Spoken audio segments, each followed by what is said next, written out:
Assalamualaikum. Waalaikumsalam, apa kabarnya? Alhamdulillah baik, Bu. Alhamdulillah.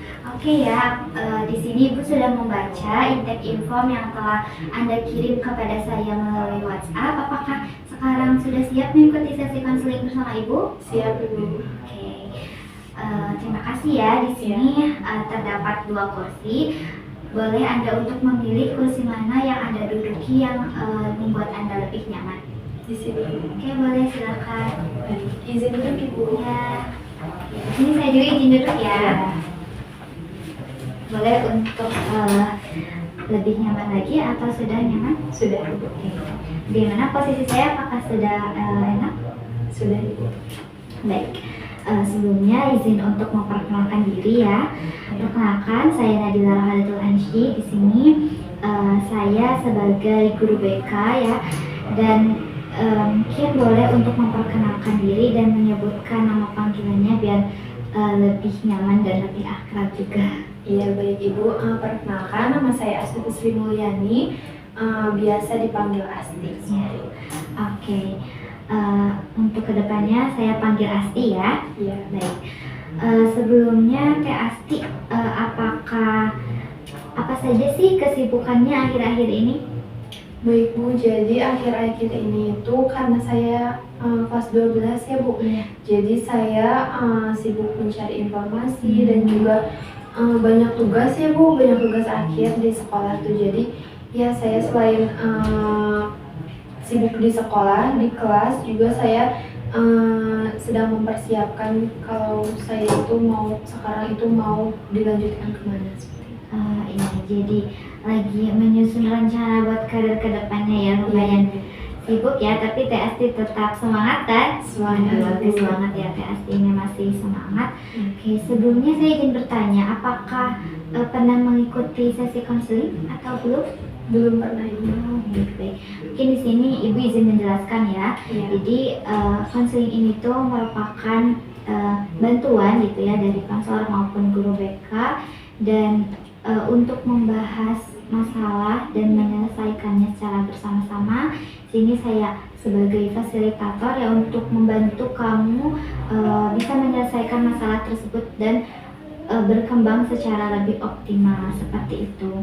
Dan mungkin di sini juga ada beberapa asas-asas ya dalam konseling. Itu ada asas kerahasiaan, ada asas keterbukaan, ada asas kenormatifan, juga ada asas kesukarelaan. Di mana Asti ini jangan khawatir ya bahwa perkataan atau pembahasan yang kita bahas pada sesi konseling ini tuh bersifat rahasia.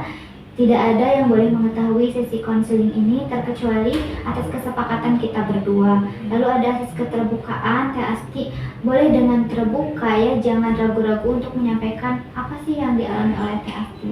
Juga ada asas kesukarelaan di mana Teh Asti datang ke sini itu secara sukarela ya, tanpa adanya paksaan. Dan yang terakhir ada asas kenormatifan, yaitu sesi konseling ini tuh tetap menjunjung norma-norma yang ada seperti itu. Nah, mungkin apakah ada yang ditanyakan terlebih dahulu oleh Teh Asti?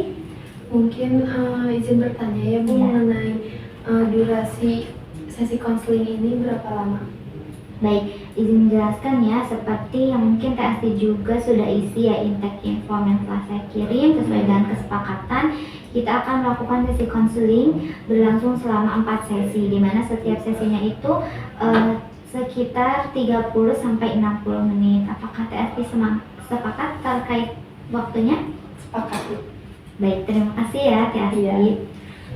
Sebelumnya di sini saya izin untuk mencatat ya Teh Asti, apakah diperbolehkan? Diperbolehkan, Ibu. Oke, terima kasih juga saya di sini izin untuk mendokumentasikan. Iya, boleh, Ibu. Baik, terima kasih ya. Iya. Nah, mungkin tadi kita membahas ya terkait asas kerahasiaan. Iya. Apakah Teh Asti ada yang boleh mengetahui nggak sesi konseling ini atau hanya kita berdua saja? Mungkin orang tua dan ibu saja. Baik, berarti orang tua boleh ya untuk mengetahui. Boleh. Baik, Teh Asti, terima kasih. Sejauh ini apakah ada lagi yang ingin ditanyakan, Teh Asti? Cukup aja. Baik, kita mulai saja ya langsung ke sesi konseling yang intinya. Nah, lalu apa sih yang dirasakan Teh Asti belakangan ini? Jadi Bu, saya ini sekarang sedang kebingungan. Ya. Saya sedang merasa overthinking banget gitu Bu mengenai saya itu minat di jurusan sastra Inggris, akan tetapi saya merasa peluang kerjanya itu sangat kecil seperti itu. Baik, jadi Teh Asti ini tuh merasakan kebingungan ya, karena Teh Asti itu sudah berminat untuk masuk ke jurusan sastra Inggris, tapi di sisi lain Teh Asti ini tuh bingung terkait peluang kerja dari jurusan sastra Inggris ini. Apakah betul? Betul Ibu. Nah, dan Ibu juga ingin bertanya lebih jauh, dan boleh Teh Asti ini menceritakan situasi yang paling sangat membuat Teh Asti ini bingung itu seperti apa? Jadi Bu, situasi yang paling membuat saya bingung itu selain saya overthinking tadi, saya kebingungan akan apakah saya harus tetap memilih jurusan yang saya minati atau tidak, itu karena saya itu takut gagal seperti itu. Karena ya apabila saya memilih jurusan ini berarti saya bertanggung jawab akan pilihan saya tersebut seperti itu. Jadi ya saya takut gagal akan pilihan saya sendiri. Baik, jadi Teh Asti ini merasa bingung karena takut gagal ya terkait pilihan yang Teh Asti pilih seperti itu. Mungkin sebelumnya saya juga ingin bertanya ya ke Teh Asti. Dengan perasaan gagal yang dirasakan oleh Teh Asti dan Teh Asti mengikuti sesi konseling ini, harapannya Teh Asti apa sih yang ingin dicapai setelah mengikuti sesi konseling ini? Harapannya setelah mengikuti sesi konseling ini, saya itu menjadi lebih percaya diri akan pilihan saya sendiri. Saya juga tidak perlu merasa untuk takut gagal seperti itu. Saya juga bisa lebih yakin akan kemampuan saya di kemudian hari. Baik, ya Teh Asti, terima kasih ya sudah menyampaikan harapan Teh Asti. Itu diantaranya Teh Asti ingin untuk lebih percaya diri dan juga yakin akan kemampuan dari diri Teh Asti, gitu ya. Oke. Mungkin di sini saya izin untuk menyimpulkan ya, sekilas itu dari tadi yang telah disampaikan oleh Teh Asti, bahwasanya Teh Asti ini tuh merasakan kebingungan, ketakutan dan juga kecemasan akan masa depan Teh Asti, di mana Teh Asti sudah mempunyai minat terhadap sastra Inggris, tetapi Teh Asti rasa peluang kerja di sastra Inggris ini tuh masih kurang dan ada beberapa yang kurang relevan dengan jurusannya, dengan pekerjaannya seperti itu. Tetapi Teh Asti ini tuh ingin merubahnya dengan Teh Asti lebih percaya diri dan lebih yakin. Apakah benar seperti itu? Baik. Lalu apa sih yang menyebabkan Teh Asti ini tuh merasakan kebingungan ya? Kebingungan terkait peluang kerjanya, boleh lebih dijelaskan secara spesifik? Iya Bu, mungkin yang menyebabkan saya kebingungan akan jurusan yang saya minati ini karena setelah saya cari tahu itu kebanyakan lulusan dari sastra Inggris ini tuh kebanyakan kurang, pada saat kerjanya itu kurang relevan dengan sastra Inggris tersebut. Jadi misalkan lulusan sastra Inggris kan Bu, tapi pada saat kerja itu malah di bank seperti itu. Jadi saya kebingungan seperti itu karena saya ingin pada saat saya lulus di sastra Inggris tersebut saya mendapatkan pekerjaan yang relevan dengan jurusan tersebut seperti itu. Baik, jadi berarti Teh Asti ini tuh sudah mencari tahu ya terkait beberapa lulusan dari sastra Inggris ini, dan Teh Asti itu menemukan ada beberapa orang yang kurang relevan ya terkait pekerjaannya dengan jurusan sebelumnya yaitu sastra Inggris. Baik, tapi yang Teh Asti rasa setelah Teh Asti mencari itu, apakah Teh Asti sudah merasa maksimal mencari terkait informasi peluang kerjanya atau baru sekilas saja?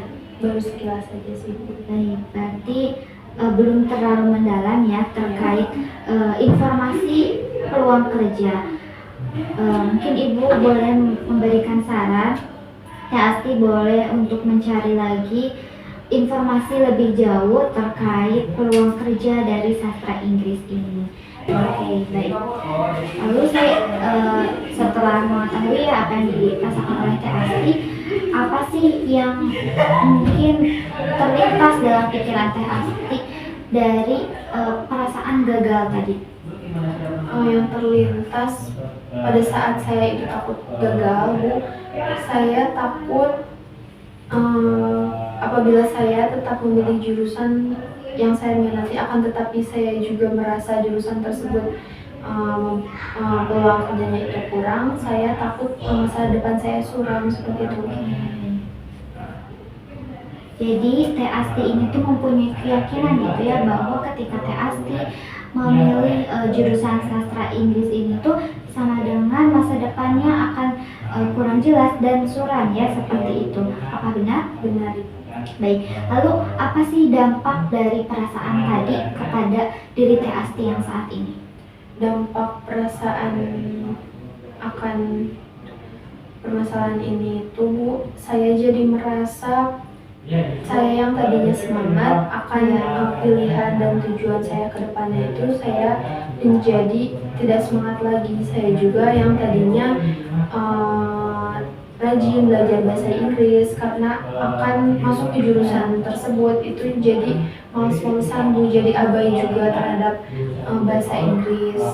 Saya juga jadi lebih ke pasrah, Bu, pasrah akan saya kan punya minat di situ, tapi saya juga takut untuk mengambil keputusan untuk mengambil jurusan tersebut gitu, Bu.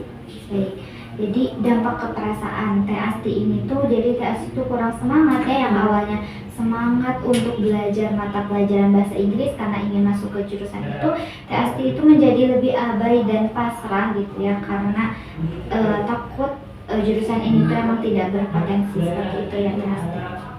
Lalu apakah Teh Asti ini tuh sudah merasakan gitu ya ketika orang yang memilih jurusan sastra Inggris ini tuh akan gagal secara pekerjaan atau secara finansial atau bagaimana? Iya, Bu, seperti yang saya tadi sudah sebutkan, saya itu merasa kalau misalkan orang memilih jurusan sastra Inggris ini akan gagal, karena saya juga melihat seperti itu di lingkungan saya itu kan ada juga yang lulusan sastra Inggris, tetapi pada saat lulusnya itu kerjanya malah di pekerjaan yang tidak relevan dengan jurusan tersebut. Tetapi di sisi lain saya juga melihat sama di lingkungan saya juga yang berhasil setelah lulus dari sastra Inggris tersebut begitu, jadi lebih relevan dalam pekerjaannya. Jadi saya bimbang seperti itu. Baik, berarti Teh Asti ini tuh bimbang ya melihat ada yang relevan dengan pekerjaannya, ada juga yang tidak. Tapi Teh Asti kan mungkin sudah melihat ya, ternyata ada juga ya yang berhasil dan tidak semuanya gagal gitu ketika memilih jurusan sastra Inggris ini. Berarti masih ada peluang untuk berhasil, seperti itu ya Teh Asti. Lalu apakah ketika Teh Asti memilih jalan yang lebih aman gitu, atau Teh Asti ini tuh memilih untuk tidak masuk ke jurusan sastra Inggris dan mungkin kedepannya Teh Asti ini tuh akan merasa lebih berkembang dan secara peluang kerja lebih bagus, secara finansial lebih bagus, apakah menurut Teh Asti apakah jika seperti itu Teh Asti akan merasa seperti apa? Mungkin apabila seperti itu saya akan lebih terjebak ya, Bu, karena yang pertama itu kan masuk ke jurusan yang saya tidak minati. Mungkin pada saat menjalaninya juga saya akan merasa kalau saya itu benar-benar salah jurusan, karena tadinya juga saya tidak memiliki minat di bidang tersebut.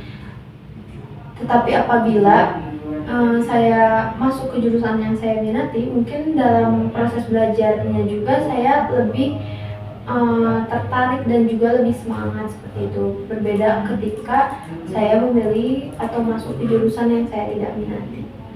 Baik, jadi Teh Asti ini tuh merasa kalau misalnya meskipun pulang kerjanya bagus, nanti secara finansial bagus, tetapi ketika dalam prosesnya Teh Asti akan merasa terjebak ya karena tidak sesuai dengan minat yang diinginkan oleh Teh Asti.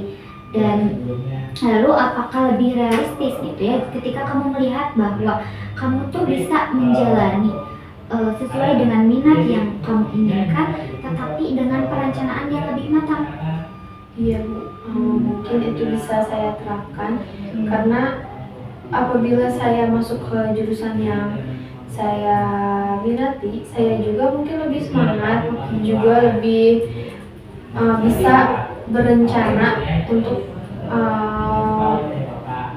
memplanning hal-hal yang mungkin saya kurang paham atau kurang saya tahu mengenai jurusan tersebut, karena tadinya juga sudah ada basic kalau misalkan saya itu minat di jurusan tersebut, jadi ada semangat buat lebih mengetahui apa aja sih di jurusan tersebut. Baik, berarti Teh Asti akan merasa lebih nyaman ya ketika Teh Asti memilih untuk jurusan yang Teh Asti minati, yaitu di sastra Inggris. Teh Asti nanti akan lebih semangat dan akan bisa lebih merencanakannya untuk kedepannya seperti apa, karena Teh Asti ini tuh sesuai dengan minat gitu ya, menjalaninya juga akan lebih enjoy gitu. Lalu coba pikirkan ya oleh Teh Asti, ketika Teh Asti memilih bidang yang Teh Asti minati tetapi tetap realistis gitu tentang soal masa depan, dan Teh Asti merasa akan masa depan ini tuh akan cerah dan akan peluang kerja yang Teh Asti inginkan itu pasti akan Teh Asti dapatkan ketika Teh Asti lebih belajar dan lebih berusaha. Seperti itu ya Teh Asti. Iya. Baik, bagus sekali ya. Lalu untuk kedepannya, apakah setelah Teh Asti tahu gitu ya bahwa ternyata saya itu bisa loh memilih sesuai dengan minat yang saya inginkan, tetapi saya bisa merubah pikiran saya bahwa masa depan saya itu akan menjamin atau akan sesuai dengan yang Teh Asti harapkan, ada langkah nggak untuk saat ini yang bisa Teh Asti lakukan? Mungkin untuk langkah awal yang akan saya lakukan itu lebih banyak mencari informasi tentang peluang di jurusan sastra Inggris ini Bu. Juga lebih yakin akan pilihan saya sendiri, juga mungkin lebih membuka mata akan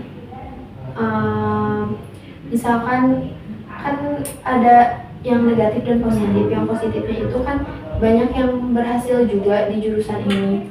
Yang negatifnya itu kan yang kurang berhasil. Nah, mungkin saya akan lebih membuka mata akan yang berhasil tersebut. Jadi dijadikan motivasi untuk saya. Baik.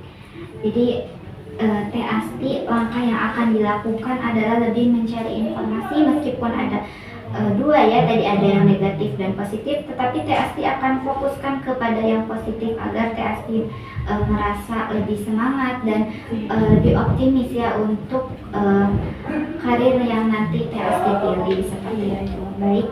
Terima kasih ya Teh Asti, bagus sekali Teh Asti pada sesi konseling ini tuh sudah belajar ya untuk mengenali keyakinan yang membebani pikiran Teh Asti yang sebelumnya Teh Asti merasa Teh Asti ini tuh akan gagal ketika memilih sastra Inggris, dan itu tuh masih berpikir irasional ya Teh Asti. Tetapi setelah sesi konseling ini Teh Asti lebih mengenali keyakinan Teh Asti, merubah pikiran Teh Asti lebih rasional, yaitu Teh Asti yakin bahwa kedepannya Teh Asti akan mempunyai masa depan yang cerah dan memiliki peluang kerja yang relevan ketika Teh Asti bisa belajar dan berusaha dan merencanakan dengan baik.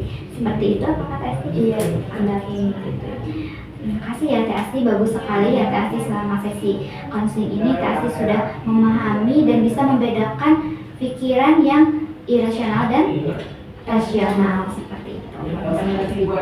Baik, terima kasih ya Teh Asti untuk sesi konseling kali ini. Teh Asti sudah terbuka terkait apa yang dirasakan oleh Teh Asti, dan mungkin ketika Teh Asti merasa ini masih kurang ya, nanti kita bisa untuk melanjutkan sesi selanjutnya untuk lebih memahami dan meyakinkan diri Teh Asti menjadi lebih percaya diri seperti itu. Terima kasih banyak ya Teh Asti, mudah-mudahan langkah yang tadi Teh Asti sebutkan bisa Teh Asti lakukan untuk mencapai apa yang diinginkan oleh Teh Asti. Terima kasih ya Teh Asti, saya tutup. Terima kasih juga. Saya tutup ya sesi konseling ini. Semangat Teh Asti belajarnya. Assalamualaikum. Waalaikumsalam Bu. Terima kasih. Ya, sama-sama.